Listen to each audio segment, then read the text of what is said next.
Hey guys, how's it going? Today, in this video, I'm going to be reviewing this 80% mechanical keyboard on Amazon. So, let's get started.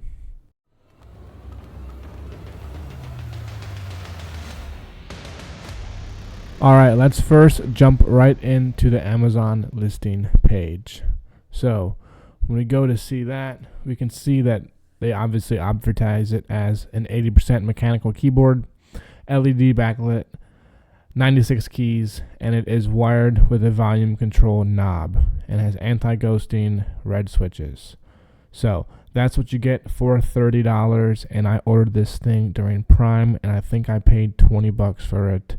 And in my thought process, I thought that for $20 it was worth the keycaps alone. So even if the keyboard was crap, which it ended out being, I would still have a set of 96 keycaps for an 80% keyboard. So that was one win behind this keyboard.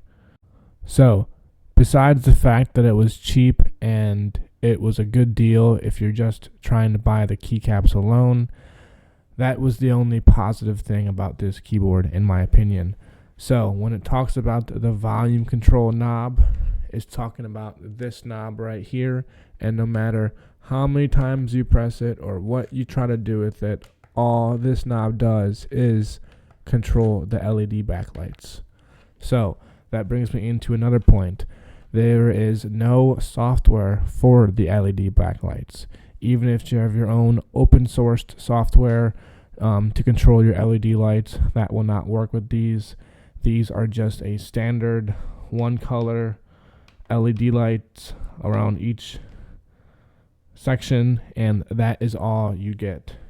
So the yellow there won't change from anything other than yellow, and same thing with the other colors involved.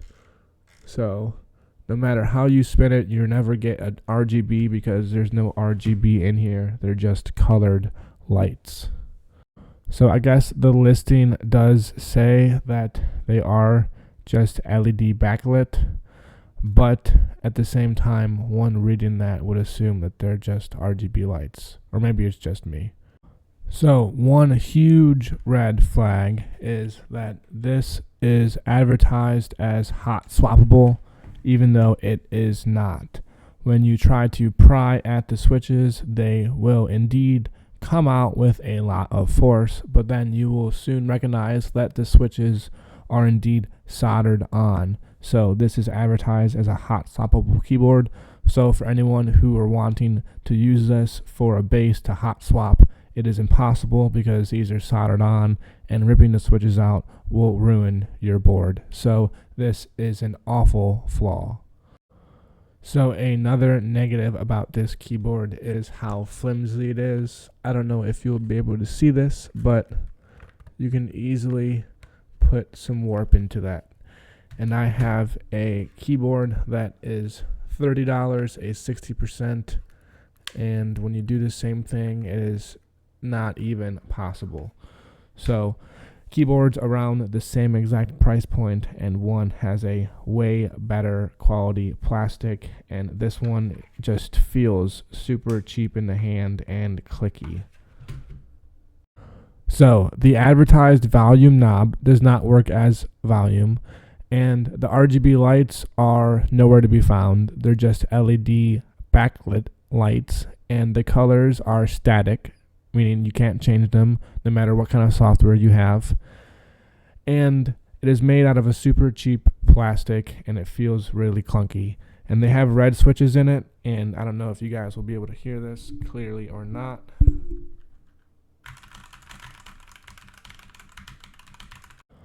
So I would not recommend this board. In my opinion, this is like a gimmick board. It's supposed to make it think like this is a high-end mechanical keyboard with red switches and a volume knob, 80%, but it's made out of the cheapest plastic. There's no RGB that's controllable, and the volume knob does not work like advertised. It only controls the LED light's brightness and what kind of mode they go into when you press down on it. I bought this keyboard as a cheap base option to build an 80% off of, because I like to buy keyboards whole, and then if I don't like the switches in them or the keycaps, then I will replace those. But then at least I have a base to build on, and that's what I did with this keyboard right here. I bought it for $30, replaced the keycaps, got new switches for them, and it's one of my favorite keyboards now, and it cost me less than $60 to build.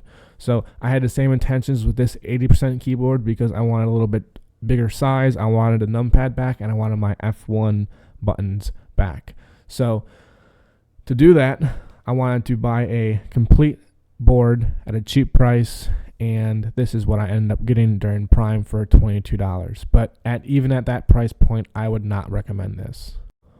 So yeah, that's it for this video, guys. Just wanted to show you and review this gimmicky 80% keyboard because it did not live up to my expectations, and I really wanted a good 80% keyboard base to build a new keyboard off of and change the switches out and get new keycaps for.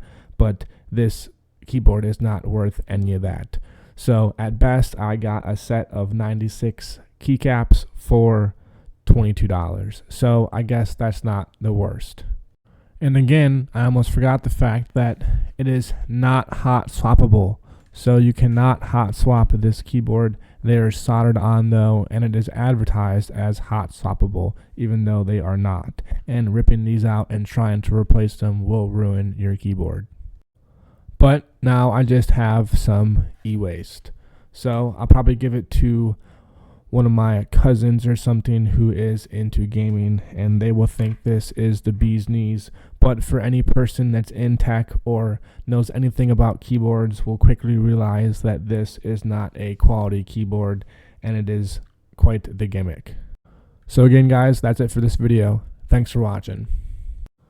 If you guys liked this review and want to check out some more, check out this review of this good cheap camera from Amazon, or this review of this great cheap amplifier off Amazon. So again, thanks for watching.